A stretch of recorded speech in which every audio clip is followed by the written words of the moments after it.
Hello दोस्तों, आप सभी का स्वागत है मैट्रस यूट्यूब चैनल पे। आज हम पढ़ने जा रहे हैं introduction to health and illness foundation की हमारी यूनिट 1।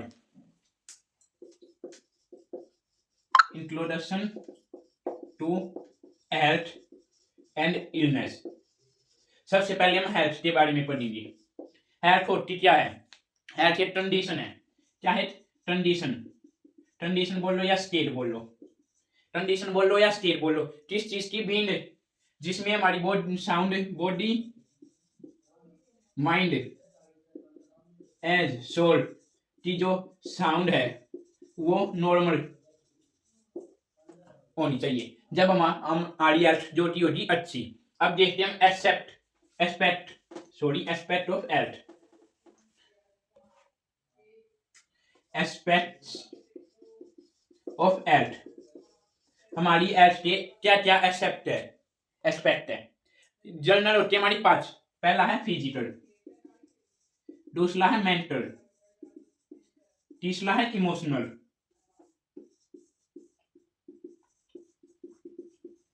चौथा है सोशल, पांचवा है स्पिरिचुअल। अब इन एक को पढ़ते हैं। फिजिकल में हमें क्या बताया गया है? हमारी परफेक्ट फंक्शन ऑफ बॉडी। हमारी बॉडी का फंक्शन का परफेक्ट होना। मेंटल में हमें क्या बताया गया है? मेंटल में बताया गया है ग्लोट एडजस्टमेंट। माइंड का ग्लोट और एडजस्टमेंट जिसके साथ लाइफ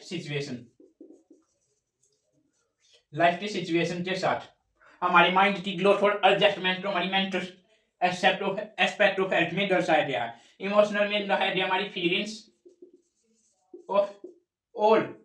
और एक्शन। किस टाइम पे हम कौन सी फीलिंग, कौन से इमोशंस टोटल लिए है, किस सिचुएशन में हम कौन से इमोशंस टोटल लिए, साथ में हमारे एक्शन क्या, हम इमोशनली किस वे में एक्शन ले रहे हैं, वो सब हमारा इमोशनल एस्पेक्ट में बताया गया है। फिर सोशल, इसमें हमें सेंस ऑफ रिस्पॉन्सिबिलिटी के बारे में पढ़ेंगे कि हमारा सोसाइटी के साथ किस तरह का रिलेशन है, किस तरह का कनेक्शन है, हम अपनी रिस्पॉन्सिबिलिटी को किस वे में सेंस कर ले, वो सभी हमारी सोशल में आती है। स्पिरिचुअल में आती है इनर पीस, कि हमें अपनी गोल प्राप्त करके क्या पीस मिलता हमारी बॉडी में, क्या सुकून मिलता है, वो हमारा स्पिरिचुअल एस्पेक्ट में आ गया इसके हेल्थ के। इसके बाद चलते हम मेन टॉपिक की तरफ, अपनी हेल्थ की डेफिनेशन की तरफ। हेल्थ की डेफिनेशन WHO की डेफिनेशन। WHO ने क्या बताया है? हेल्थ को एक स्टेट बताया है। किस चीज की स्टेट? कंप्लीट। क्या complete? Physical, mental and social well-being, plus not merely the absence of disease or infirmity। वो चीज आप छोड़ दो, ये देखो अकॉर्डिंग टू WHO डेफिनेशन हम बिल्कुल प्रॉपर पर देखो। A state of complete physical, mental and social well-being, not merely the absence of disease और इन्फिर्मिटी। ये थी हमारी डेफिनेशन। अब इसको समझते हैं। हेल्थ क्या है? स्टेट है किस चीज की? कंप्लीटली फिजिकल, मेंटल, सोशल, तीनों क्लासे वेल-बीइंग होनी थी, ठीक होनी थी। प्लस में not merely the absence of disease, केवल बॉडी से बीमारी की अब्सेंट लगना ही हमारी हेल्थ में काउंट नहीं होता। नॉट ओनली, साथ में ये एक्सेप्ट भी हो जब हम हेल्थ को एक प्रॉपर हेल्थ बोलती है, प्रॉपर हेल्थ में काउंट करती है। इसके बाद हमारा कंसेप्ट ऑफ हेल्थ। इसके बाद हमारे हेल्थ के कंसेप्ट। हेल्थ के हमारे मेनली 4 कंसेप्ट बताए गए हैं। कितने कंसेप्ट बताए गए हैं? 4। आइए इसको समझते हैं। Concepts of health. सबसे पहला हमारा बायोमेडिकल। ये हमारी जम थ्योरी के ऊपर बेस्ड है। इसमें बताया गया है डिजीज, मैन डिजीज।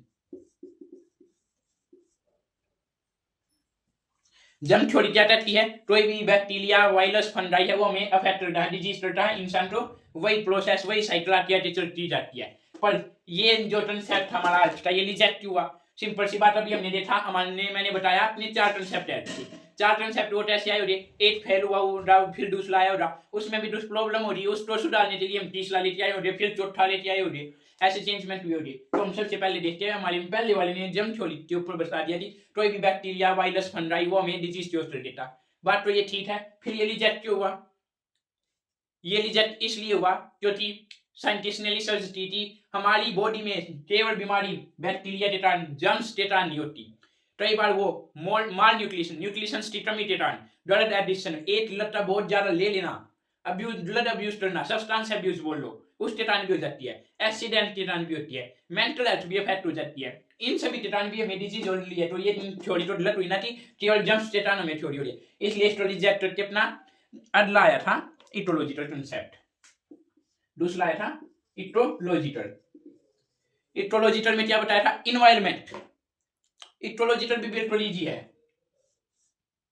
ऐसे ब्लेंडर बनाई जैसे अपनी पुराने जमाने में तराजू होते थे, सेम वैसी। Environment, agent, host. आपने पुराने जमाने के तराजू देखे और ऊपर ऐसे पटल नेता होता है, ये साइड हम वेट रखते थे और ये साइड अपना सब्सटेंस रखते हैं जिसका हमें वेट करना होता है। सेम इन्वायरमेंट है वो जो बीच में पतला हुआ है, एजेंट और होस्ट दोनों दो पल्ले हैं हमारे। इफ ट्राई बेबी थोड़ी भी चेंजमेंट होती है, वेट ज्यादा होता है, तो ये जो हमारी लाइन ऐसे है वो ऐसे ऐसे ऐसे ऐसे ऐसे कैसे भी यानी कि चेंज नहीं हो जाएगी, सॉरी चेंज हो जाएगी, ऐसे स्ट्रेट नहीं लगेगी। या तो होस्ट ऊपर चला जाएगा या एजेंट ऊपर चला जाएगा, या थोड़ा बहुत लीटर बीटर जितना भी चेंज हो रहा चेंज होगा। ये बताती कि एजेंट को होस्ट को इन्वायरमेंट के साथ कॉन्टेक्ट अच्छा रखना चाहिए, बैलेंस चलना चाहिए कि इन्वायरमेंट भी और हम भी बैलेंस वे में चले। वो चीज यहाँ पे बताई गई है डायरेक्टली इनडायरेक्टली, वो बात यहाँ पे लिखकर की आई है कि हमें इन्वायरमेंट के साथ बैलेंस रखना चाहिए। हम वाटर पोल्यूशन क्लेम दे तो वो भी हमें डिजीज की ले दी। हमने इन्वायरमेंट तोड़ दिया, उसका वाटर पोल्यूट किया तो उसने हमें डिजीज दी। हमने इसको फैक्ट किया तो इसने हमको फैक्ट दिया ऊपर नीचे। जो चीज सीधे हाथ में मेन चीज, ये जिस साइड हाथ ले ज्यादा वेट जाएगा, जिस साइड उसको जुटाएगा उसी साइड वेट ज्यादा हो जाएगा। तो हमें इन्वायरमेंट के साथ प्रॉपर कनेक्शन, गुड कनेक्शन बनानी चाहिए। दूसरा हमारा फिर psycho social concept. Psycho social, इसमें दो वर्ड आ रही, साइटो और सोशल। सोशल हो गया हमारा सोसाइटी और साइटो हो गया मेंटल हेल्थ। हमने एस्पेक्ट्स पर देखे 5, उसमें पर दिया था सोशल भी, इमोशनल भी, मेंटल भी। वो इन तीनों का मिलकर वो यहाँ पे आ गया कि माइंड का बॉडी के साथ कनेक्शन, माइंड बॉडी कनेक्शन होना चाहिए। इफ ये हमारा अच्छा नहीं है तो हम बीमार हो गए। माइंड के ऊपर, माइंड आपको ये सोच लाती मुझे 8 मिनट लग हो रहा, फाराती नहीं हो रहा, पर बोले था सोचे था तो आपको लग फील हो रहा, क्योंकि माइंड बोल रहा है। माइंड ही आपकी पूरी बॉडी को कंट्रोल करता। इफ माइंड बोलेगा कि यहाँ पे मुझे ब्लड है ही नहीं और वहाँ पे आपको बड़ी दिन हो रही हो बेसिक, फिर भी ब्लड नहीं हो रहा, क्योंकि माइंड का खेल है पूरा। इसके बाद हमारा last holistic concept. Holistic concept हमारा full and final and last concept जो बायोमेडिकल, इटोलॉजिकल और साइटोसोशियल तीनों से मिलकर बना है, वो हमारा होलिस्टिक कंसेप्ट। जो इसके ऊपर WHO ने डेफिनेशन दी थी, जो हमारा नाउ डेज चल रहा है, वो हमारा होलिस्टिक कंसेप्ट। ये जो फिलहाल हमने WHO की डेफिनेशन है वो होलिस्टिक कंसेप्ट के ऊपर ही बेस्ड है। ये थे हमारे कंसेप्ट ऑफ हेल्थ। अब चलते हम अगले टॉपिक के ऊपर, डायमेंशंस ऑफ हेल्थ। अगला टॉपिक हमारा डायमेंशंस ऑफ हेल्थ। हेल्थ के कितने डायमेंशंस है? हेल्थ के मेनली 7 डायमेंशंस है, जिन 7 में से 5 हमने पढ़ लिए हैं। 5 हमने कौन से पढ़ लिए हैं? एस्पेक्ट्स ऑफ हेल्थ पर देखे, वो हमारी हेल्थ डायमेंशंस में ही इंक्लूड है। जब वो हमारी एस्पेक्ट होती है तो वो हमें हर जगह पे काम आने वाली है। और अब पढ़ लिए हम हेल्थ के डायमेंशंस। हेल्थ के डायमेंशंस, पहला हो गया हमारा फिजिकल। फिजिकल क्या बताता है? बॉडी का स्ट्रक्चर और फंक्शन। स्ट्रक्चर और फंक्शन, स्पेलिंग मिस्टेक हो सकती है, हाँ है ही, हो सकती है क्या, सेक्शन लिख दिया था। स्ट्रक्चर और फंक्शन के बारे में बताता हमें कौन सा हमारा फिजिकल डायमेंशंस। फिर आता हमारा मेंटल। मेंटल हमें किस बारे में बताता है? मेंटल बताता है balance with world, other, self one, environment की नॉलेज, फाइंडिंग बैलेंस। हमें मेंटली नॉलेज देता पूरी की माइंड को कैसे कंट्रोल करना है, कैसे उसका एक्शन लेना है, कैसे उससे बैलेंस लेते चलना सभी के साथ। थर्ड आ गया हमारा सोशल। ये वही सेम बात हमारे कनेक्शंस बताता, फैमिली के साथ, इंडिविजुअल के साथ, इस सोसाइटी के साथ कनेक्शंस। सोशल में समझ लो हमारे कनेक्शंस सोशल सोसाइटी से रिलेटेड है, तो सोशल में हमारे कनेक्शंस ही होते हैं सोसाइटी के साथ, वो इंडिविजुअल में हो, ग्रुप में हो, या और लार्ज नंबर ऑफ पीपल्स में हो। ग्रुप से ग्रुप के बाद आती है हमारी विलेजेस बदला हर टाइप से। फिर आता है हमारा इमोशनल। इमोशनल वही हमारी फीलिंग्स के ऊपर होता है, हम फीलिंग्स को कैसे एक्सप्रेस कर ले है, कई सिचुएशन बहुत ही बुरी है और वहाँ पे हम ज्यादा डांट फाड़ ले है, हंस ले है, वो सब यहाँ पे बताया गया है कि वो भी हमारी नॉर्मल होनी चाहिए, हमें टाइम टू टाइम और सिचुएशन के अकॉर्डिंग रिएक्ट देना चाहिए, इमोशंस देने चाहिए। उसके बाद है स्पिरिचुअल। स्पिरिचुअल स्पिरिचुअल क्या बताती है हमें, हमारे पर्पस ऑफ लाइफ क्या, हमारे मॉरल्स प्रिंसिपल्स क्या है, हमारे एम्स क्या है, हायर लाइफ अचीव करने की हमारी गोल्स क्या है, हमारा मिशन क्या है सुप्रीम पावर तक जाने का, वो सब है हमारे स्पिरिचुअल के अंदर। फिर है ऑक्यूपेशनल। ऑक्यूपेशनल ऑक्यूपेशनल में क्या है, जहाँ पे हम काम कर लिए वहाँ पे हमारा रिलेशनशिप कैसा है, वहाँ पे हमारी पर्पस क्या है, वहाँ पे हमारा सेल्फ रियलाइजेशन क्या है, कि हमारा टीममेट, हमारा पार्टनर हमसे आगे कैसे है, वो सब। फिर हमारा लास्ट इन्वायरमेंटल। इन्वायरमेंटल यही वे ही जो हमने कॉन्सेप्ट पढ़ा है इकोलॉजिकल। इन्वायरमेंट के साथ हमें प्रॉपर बैलेंस लेते चलना है, इंटरनल बॉडी और एक्सटर्नल जो बोथ को एक प्रॉपर वे में लेते चलना, बैलेंस लेते चलना, ऊपर नीचे नहीं होने देना। ये थे हमारे dimensions of health.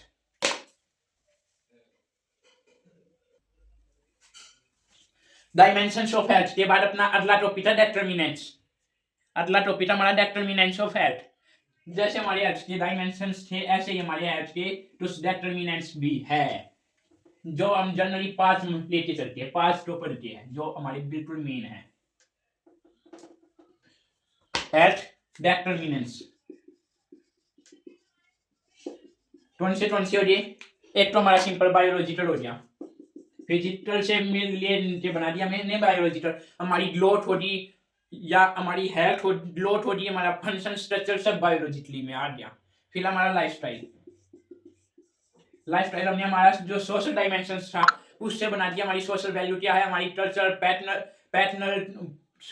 Cultural pattern क्या चीज, कल्चर के अकॉर्डिंग हम चल यानी वो सभी हमारे लाइफस्टाइल में आ गया। इसके बाद है इन्वायरमेंटल। इन्वायरमेंट वाला उठा रहे हमने, सेम टू सेम यहाँ पे रख दिया कि इंटरनल और एक्सटर्नल फैक्टर को अफेक्ट नहीं करना है, दोनों को बैलेंस रखना है, मेंटेन लेते करना है, एलिमेंट को प्रॉपर्ली यूज करना, properly time to time update करना। फिर आगे हमारा socio economic. Socio economic socio economic हमें क्या बताता है, हमारे स्टेटस और एजुकेशन के बारे में बताता है, हमारे ऑक्यूपेशन के बारे में बताता है और हाउसिंग इम्पैक्ट के बारे में बताता है। ये अपने जिस लेवल की आपके पास एजुकेशन है उस लेवल की आपका ऑक्यूपेशन होना चाहिए, जिस लेवल की आपकी इकोनॉमिक स्टेट है उसी लेवल के आपके हाउसिंग इम्पैक्ट होने चाहिए, हाउसिंग पैटर्न होना चाहिए, हाउस के खर्चे आपके यूजेज होने चाहिए, ना कि आपको कोई भी फाइनेंशियल कंडीशन अफेक्ट ले, इकोनॉमिकल कंडीशन अफेक्ट ले। वो सब आ गया हमारा सोशियो इकोनॉमिक में। लास्ट आ गया हमारा health service. Health service.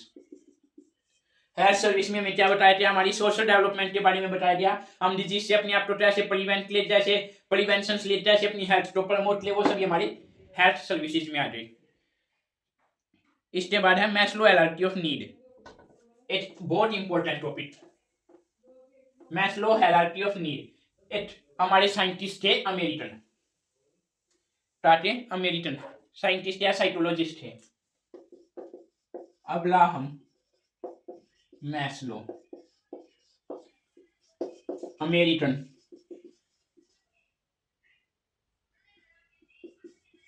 Psychologist. उसने अमेरिकन साइकोलॉजिस्ट उसने हमें हायरार्की बताई थी नीड की, यानी कि उसने जो हमारी डेली लाइफ की नीड है उसको एक हायरार्की में, एक पैटर्न में रखा था कि स्टेप वाइज हमें ऐसे ऐसे इन चीजों की नीड होती जाती है। उसने मेनली 5 स्टेप बताए थे, अलग अलग बुक में अलग अलग मिलेंगे, उन्हें डिवाइड कर दिया गया होगा, पर जो मेन है वो हमारे 5 है, इसी के अंदर लेंगे सब कुछ।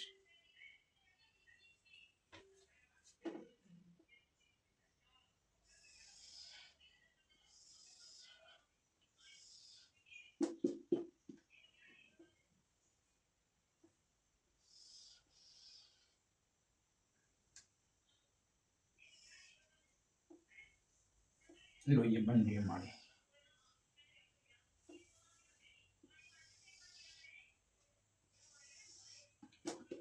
5 और ये 5, जिसमें उसने पहला दिया है psychological needs, physio sorry physio.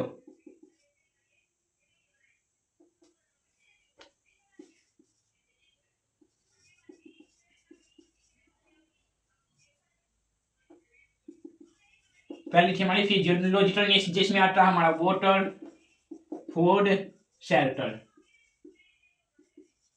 Sleep. जो भी जनरल चीज है, खाने तो भोजन हो, पीने तो पानी हो, रहने तो घर हो, सोने के लिए जगह हो, वो सब हमारी फिजियोलॉजिकल नीड्स में आती है। उसके बाद आती है सेफ्टी एंड सिक्योरिटी, जिसको हम सिक्योरिटी नीड बोलते हैं। उसके बाद आती है हमारी सोशल, एस्टीम, सेल्फ एक्चुअलाइजेशन। अब हमारे ने देखा फिजियोलॉजिकल नीड्स में हमारा फूड वाटर आ गया। सिक्योरिटी में हमारे पास लेने तो है, खाने तो खाना है, पीने तो पानी है, तो हमें सिक्योरिटी वाली नीड में क्या दिया हमारा safety and security. Safety and security आता है इसके अंदर। सेफ्टी एंड सिक्योरिटी का क्या मतलब हो गया, ड्यूटी इसमें कि हमारे पास होनी चाहिए, स्टेबिलिटी होनी चाहिए, जो कोई भी जॉब बदला होनी चाहिए, जिससे हम अपनी फिजियोलॉजिकल नीड्स को रेगुलर कंप्लीट करके लेना चाहिए लए, यानी कि बीच में कोई हमारी साइकिल खराब ना हो। सिक्योरिटी नीड में मोबाइल आप मानते चलो आपकी जॉब आती है कि जो आपका जो लोअर स्टेप है, पहले वाली पैरी है, फिजियोलॉजिकल नीड है, वो प्रॉपरली मेंटेन रहे। सोशल्स में आ जाए आपके रिलेशनशिप, फैमिली। आप सिंपल सी बात आपके लिए फिजियोलॉजिकल नीड कंप्लीट, आपके पास जॉब भी है तो आपको थोड़ी अपना भी चाहिए, जो आपकी केयर के लिए कोई आपकी फैमिली हो, प्यार हो, वो सब आप प्यार आपका सोशल में। फिर आ गया एस्टीम में। एस्टीम में आ गया आपकी रिस्पेक्ट। जब आपके पास इतना सब कुछ है तो आप भी चाहोगे कि वो आपकी रिस्पेक्ट ले, सेल्फ वर्थ ले, सेल्फ वर्थ।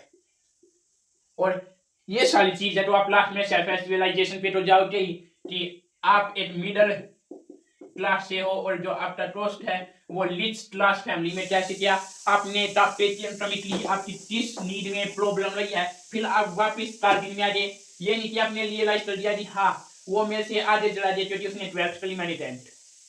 ये 10th 12th का सिर्फ एग्जाम्पल है, तो सीरियस मत लेना कि वो 12th कर जाए इसलिए वो लिस्ट क्लास में गया, मैं 10th पे तो मीटर में हूँ। सेल्फ एक्चुअलाइजेशन कर ली, बात खत्म। नहीं, बिल्कुल भी नहीं। फिर आपको उसके ऊपर वर्क भी करना है कि उसने 12th किया तो मैं भी कर लेता हूँ, सिंपल सी बात। उसके बराबर चलना है और हमें भी मिडिल क्लास से अपडेट होकर रिच में पहुंचना है। ये हमारी मैस्लो हायरार्की ऑफ नीड। इसके बाद है अपना अगला topic,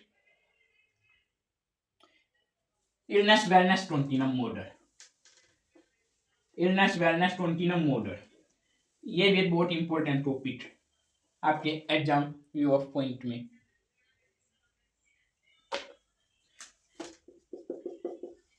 illness wellness continuum model कुछ नहीं है, बहुत ही सिंपल है। एक लाइन खींची जिसके दोनों साइड मुंह है, वो उस साइड भी जा रही है और उस साइड भी दौड़ी जा रही है। एक न्यूट्रल पॉइंट ले लिया हमने, न्यूट्रल। ये साइड हमने लिख दी अपनी डेथ, ट्रांसफॉर्म है जो की। ये साइड लिख दी हमने अपनी हेल्थ।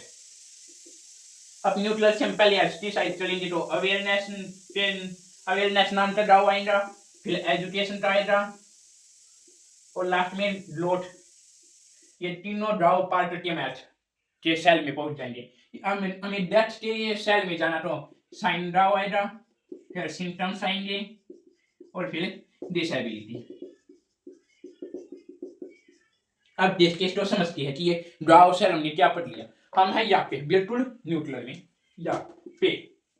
अब आपकी 8वीं है, आपको मौत की साइड जाना है या जीवन की साइड। इफ आपको अच्छी हेल्थ चाहिए तो आपको कंडीशन से रिलेटेड अवेयर लेना होगा कि सोसाइटी में क्या क्या चल रहा है, किस कारण से चल रहा है। सबसे पहले तो यही पता होना चाहिए क्या चल रहा है। मान लो कोविड-19 चल रहा है तो आपको पता होना चाहिए हाँ कोविड-19 वायरस फैल रहा है, मेरी भी सोसाइटी में वो आ रहा है। वहां से आप एजुकेशन लोगे, ये कैसे फैलता है, कैसे बचा जाए, क्या किया जाए क्या नहीं, एजुकेट हो लिए। फिर जाएंगे हम ग्रोथ पे। ग्रोथ में क्या, हर सभी को मेरी सोसाइटी में मुझे एजुकेशन थी, मैं बच गया, मैंने अपनी फैमिली को, अपने नॉन्स को बचा लिया, ये सब हो गया। उसके बाद आप चले जाओगे हाई। लेवल, वेलनेस, जो एक बहुत ही बड़ी अचीवमेंट होती कि आप बिल्कुल हेल्थी लाइफ, इतनी भयंकर कंडीशन आई और आप तक कुछ भी नहीं बिता पाई, ये था आपका हेल्थ। आप चलते हम सेम डेथ की साइड, जैसे ले लो आप यहाँ पे अवेयर थे तो यहाँ पे अवेयर नहीं हो, आपका दोस्त आया जिसको कोविड-19 था, आपने हैंड से किया, उसको छीटा जी, वो हाथ नहीं लगा पाया और उसने आपके ऊपर छीट किया, उसके जो लो प्लेट से वो आपके ऊपर आन गई, तो वो आप तो फैटलिटी साइन आएंगे, आप तो आप फिर भी अवेयर नहीं हुए कि आपने सोचा वैसे ही टफ हो गया होगा, मुझे भी मौसमी के कारण कोई नहीं हो जाएगा एक दो दिन में ठीक, कोई नहीं, सिम्टम्स आ गए, फीवर्स हो गया, सांस लेने में प्रॉब्लम, नींद जान दिया, कोई नहीं हो जाएगा, ठीक हो जाएगा, एक दो मेडिसिन खुद से ले ली, हॉस्पिटल में जाए नहीं, कोई टेस्ट बदला नहीं करवाए, पहुंच गए डिसेबिलिटी, डिसेबल हो गए, डिसेबल हो गए तो कर नहीं सकते, दूसरे के ऊपर डिपेंड है। अब कोविड-19 का केस है तो दूसरा तो आपके पास आके आपका आपकी हेल्थ क्लियर नहीं, या बोले तो आप कोई भी आपको सहारा नहीं देता कि खाना भी दूर से मिलेगा, वे भी अपना डिस्टेंस फॉलो कर लेंगे तो आप चले जाओगे डेथ, परमानेंट खत्म। ये था हमारा हेल्थ इलनेस कॉन्टिन्यूम, सिंपल ये है, इसको बना दिए और एक्सप्लेन कर देना जो अभी मैंने बताया है, बिल्कुल सिंपल लैंग्वेज में, आपके नंबर बिल्कुल पट्टी, 5 में आए तो 5 नंबर पट्टी। इसके बाद चलते हम अपने अगले टॉपिक पे। अगला टॉपिक वैसे इतना इम्पोर्टेंट नहीं है, पर कई बार वैसे क्वेश्चन आ जाते हैं, तो इसलिए हम उसको सुपरफिशियली देखेंगे केवल। हेल्थ मॉडल्स, हेल्थ मॉडल्स, सबसे पहला तो हमने पढ़ लिया अभी इलनेस, वेलनेस, कॉन्टिन्यूम। दूसरा हमारा हेल्थ बिलीफ, दूसरा हमारा हेल्थ बिलीफ। हेल्थ बिलीफ में हमें क्या बताया गया, जो आपकी हेल्थ है, आपका बिहेवियर, आपका लेवल ऑफ फोकस है, सारी चीजें किसके ऊपर डिपेंड करती है, कौन प्रिडिक्ट करता, कौन बताता है, आपका जो एटीट्यूड है, आपका जो बिलीव है, हेल्थ बिलीव, जो आपका एटीट्यूड है, बिलीव है, वो सब बताता है। इसके बाद हमारा हेल्थ प्रमोशन,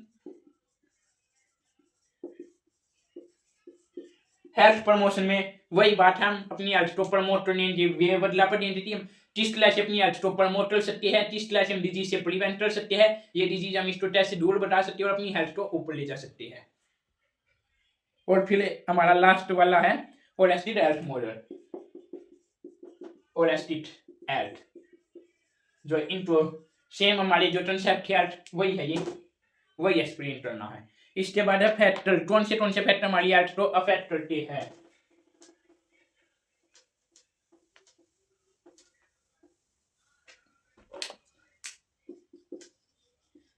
फैक्टर इन्फ्लुएंसिंग बोलो या अफेक्टिंग, एक ही बात है। कौन से हो गया, सबसे पहला तो आ गया आपका फिजिकल, जो आपने बार बार पढ़ा है, मेंटल हो गया। लाइफस्टाइल, जो आपका डिटरमिनेंट था, एज में चेंजमेंट के कारण हो ही जाता है। इन्वायरमेंट,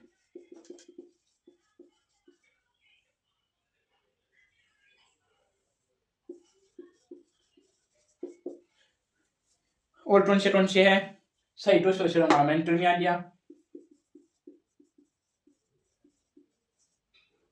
लाइफस्टाइल हो गया हमारा social economic, social economic main ये होती है आपकी जो लाइफ तो आपकी हेल्थ को अफेक्ट होती है। फिजिकल, आप फिजिकली फिट नहीं होते तो अफेक्ट होती, मेंटली फिट नहीं होती, आपका जो डेली लाइफस्टाइल है वो अच्छा नहीं हो रहा,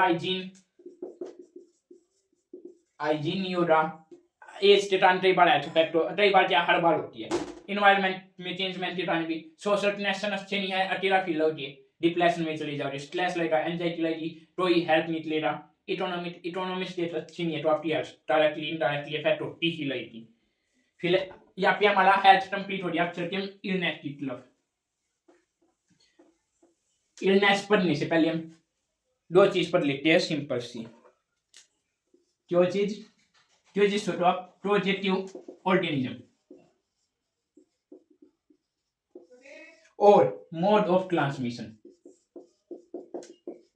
कौन से मोड है जिसके थ्रू हमारी डिजीज कंडीशन है, इलनेस पढ़ लिया है, इलनेस ट्रांसफर होती है एक बंदे से दूसरे में। सबसे पहले हम डोजेटिव ऑर्गेनिजम्स पढ़ लेते हैं। बैक्टीरिया, क्या UTI urinary tract infection, tuberculosis, chest condition कर देता है। फिर है वायरस, वायरस का सबसे कॉमन एग्जांपल है कॉमन कोल्ड। फिर है fungi, ringworm, chest condition, athlete foot fungi के कारण होती है। फिर है पैरासाइट, पैरासाइट में आपका हो गया मलेरिया। अब आप सोच लीजिए ये पॉजिटिव एजेंट हमारी बॉडी तक आते कैसे है, ये आते किसी भी लोडेंट एंड वेक्टर की हेल्प से। लोडेंट और वेक्टर होते क्या है, इसको एक और एग्जांपल से समझते हैं। हमने पैरासाइट का एग्जांपल लिया था मलेरिया। कोई भी पैरासाइट हमारी बॉडी में अफेक्ट ले रहा, मलेरिया वाला पैरासाइट हो रहा है, वो मलेरिया चूस ले रहा। हमारी बॉडी में मलेरिया का जो वो है पैरासाइट आया कहां से, हम सो रहे थे, बहुत ज्यादा मच्छर थे, उस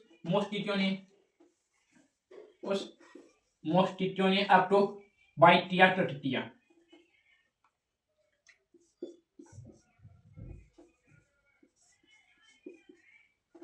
मच्छर आया, उसके पास पैरासाइट था, उसने आपको खा लिया, काट दिया, आपके खून में, ब्लड वेसल्स में, आर्टरी में, वेन में, कहीं पे भी उसने डंक मारा, आपको पैरासाइट आपकी बॉडी में और मलेरिया। तो यहाँ पे ये मच्छर क्या है, ये मच्छर वही लोडेंट है, वही वेक्टर है जिसने आपको मलेरिया चूस किया। किसके थ्रू, पैरासाइट के थ्रू। ये लोडेंट और वेक्टर होती ही वो चीज है जिसके थ्रू ये पॉजिटिव ऑर्गेनिज्म हमारी बॉडी में पहुंचती है। अब ये मलेरिया का पैरासाइट हमारी बॉडी में मॉस्किटो के थ्रू पहुंचा, तो ये हमारा लोडेंट और वेक्टर है। अब देखते हैं मोड ऑफ ट्रांसमिशन, मेनली है दो मेन है, डायरेक्ट कनेक्शन, इनडायरेक्ट कनेक्शन।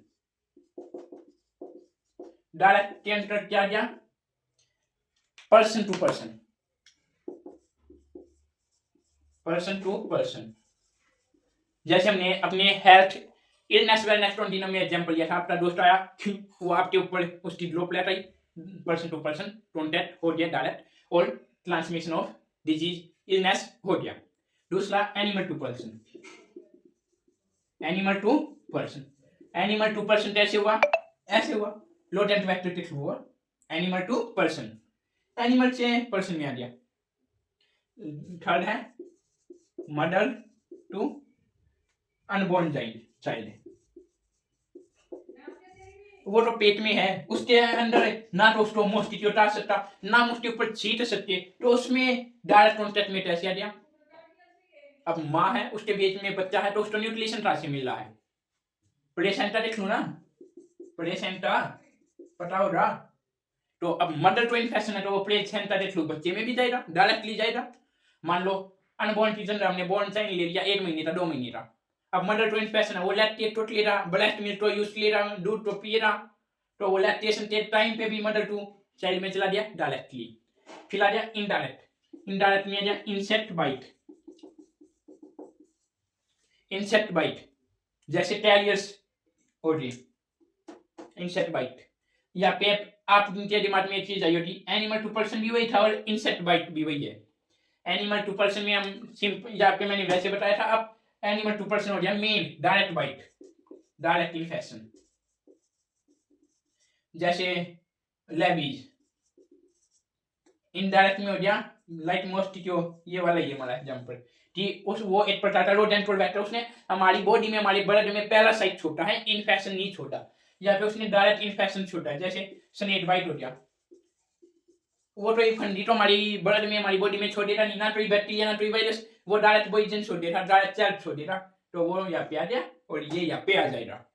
ये था हमारा एक प्रकार का जो मेन चीज हमें पता होनी चाहिए थी। अब चलते हैं हम इलनेस के ऊपर, बहुत ही छोटा सा टॉपिक आपका, कौन सा, इलनेस। इलनेस क्या होता है, इलनेस क्या है, इलनेस क्यों हमें बार बार इलनेस डिजीज पढ़ना पड़ता है। ये हमारी इलनेस की स्पेलिंग, ILLNESS, इलनेस। इलनेस तो हम सिंपल सी लैंग्वेज में समझे तो ये हमारी बॉडी रिस्पॉन्स है, क्या है, बॉडी रिस्पॉन्स। इलनेस तो बीमारी होती है, इसमें बॉडी रिस्पॉन्स कैसे आया, किसका रिस्पॉन्स, बॉडी हमारी रिस्पॉन्स तो हमेशा कर लिए, अभी भी रिस्पॉन्स कर लिया, अभी भी हमें इसका मतलब नहीं, बॉडी का रिस्पॉन्स किसके अबाउट, अब नॉर्मल प्रोसेस। ये अब नॉर्मल प्रोसेस अभी आपके टास्क किया ये तो बात उलझ दी जा रही है, सुलझाओ इसको, समझाओ इसको, ऐसे समझो। अब नॉर्मल प्रोसेस जो पर्सन के level of function normal activity को अफेक्ट करे, चेंज के लिए, इम्पेयर के लिए, affect, change, impair, to speak ले। हमारी नॉर्मल एक्टिविटी, हम खाना अच्छे से खा ली है, अब नॉर्मल प्रोसेस हो रही है, हम खाना पचा नहीं पा रहे, हमें कॉन्स्टिपेशन हो जाएगा या डायरिया हो जाएगा, होगी ना नॉर्मल प्रोसेस, यहाँ पे नॉर्मली डाइजेशन चल रहा था, बट वो फैक्ट हो रही है, अब नॉर्मल प्रोसेस में कन्वर्ट हो गया, ये हमारी इलनेस आई समझ।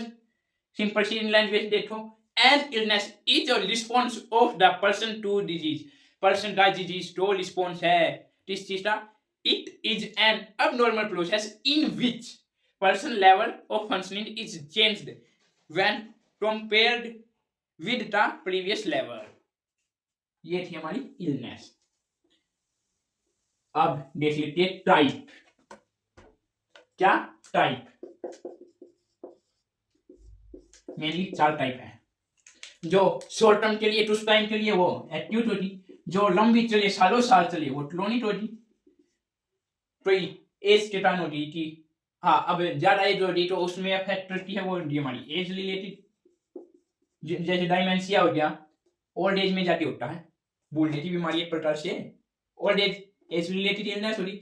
जिस बीमारी का एंड ही मोटो जो लीड के लेवल बिल्कुल ठीक ना हो या अफेक्शन करती ही रहे, वो होती है हमारी टर्मिनल, बिल्कुल एंड। अब चलते हैं इलनेस के बिहेवियर के ऊपर। इलनेस का बिहेवियर क्या है, इलनेस हमारी बॉडी में कैसे बिहेव करती है वो पढ़ेंगे अब हम, उसकी स्टेजेस है, किसकी, इलनेस के बिहेवियर की।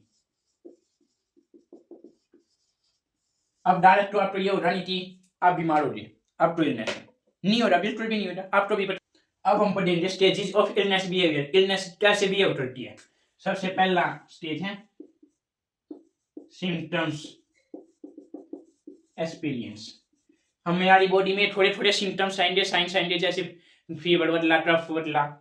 उसके बाद है अज्यूम अजप्शन और सिक लोड, हमें फील हो रहा हाँ मैं सिक हूं, मैं बीमार हूं, हमारी तबीयत थोड़ी ज्यादा डाउन हो जाएगी। थर्ड आ गया हमारा मेडिकल केयर कॉन्टेक्ट, हमें सिम्टम्स आए, फिर हमें पता चला मैं बीमार हूं, तो हम मेडिकल में जाएंगे, वहां पे कॉन्टेक्ट लेंगे, अपना ट्रीटमेंट लेंगे, तो हमारी थर्ड स्टेज भी आ जाएगा। अब डॉक्टर हमें डर पे, ये तो है नहीं कि वहां पे लगा इंजेक्शन ओडियम बिल्कुल ठीक, डॉक्टर दवाई भी देगा, तो वो हमारा अज्यूमिंग डिपेंडेंट लोड, हम उन दवाइयों के ऊपर डिपेंड हो जाएंगे कुछ टाइम के लिए कि हाँ इन्हीं के दौरान हम ठीक हो जाएंगे, हमारी इम्यूनिटी जो बढ़ाएंगे। और फिर है लिटोली या रिहैबिलिटेशन, जब वो दवाइयाँ खत्म होने के बाद हमारी इम्यूनिटी अप हो जाएगी, इंक्रीज हो जाएगी, तो हम रिकवरी कर पाएंगे उसी डिजीज कंडीशन से।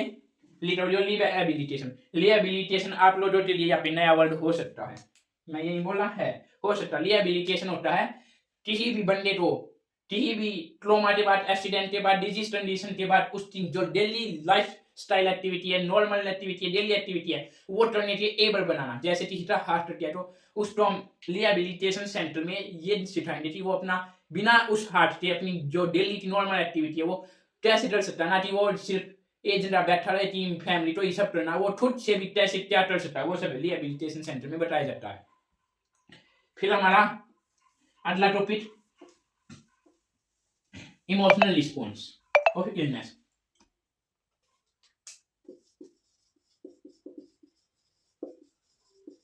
इमोशनल रिस्पॉन्स क्या है, वही हमारे फियर, एंजाइटी, स्ट्रेस, डिप्रेशन, एक या पे जो मेन हमारा फीलिंग ऑफ हेल्पलेसनेस की फीलिंग आएगी। और फिर हमारा लास्ट टॉपिक है impact of illness on impact family as patient. बीमारी का, इलनेस का क्या इम्पैक्ट होगा? एक तो बिहेवियर चेंज हो जाएगा बंदे का, behaviour change, body image change हो जाएगी। और जो मेन वाले होते हैं वो क्या है? फैमिली का लोड, जो उसका फैमिली में उसका काम था, उसका लोड था, वो किसी और को करना पड़ेगा, इसलिए हमारी फैमिली इम्पैक्ट होती है। ये थे हमारे पेशेंट के इम्पैक्ट, ये हमारे फैमिली के। एक तो फैमिली लोड हो गया, और फैमिली डायनामिक, जो फैमिली में उसका कनेक्शन था वो भी अफेक्ट हो जाएगा। जब वो कई दिन फैमिली से दूर रहेगा, जब उसका ओवरऑल जो इंटरेक्शन था, रिलेशनशिप था, वो भी खत्म हो जाएगा फैमिली के। तो ये थी हमारी unit health and illness, introduction to health and illness. अब जाने से पहले चैनल को लाइक शेयर एंड सब्सक्राइब करना, और किसी को नोट्स चाहिए तो कॉन्टैक्ट करना।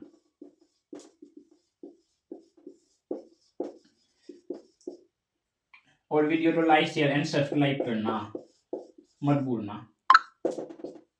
Thank you, bye bye.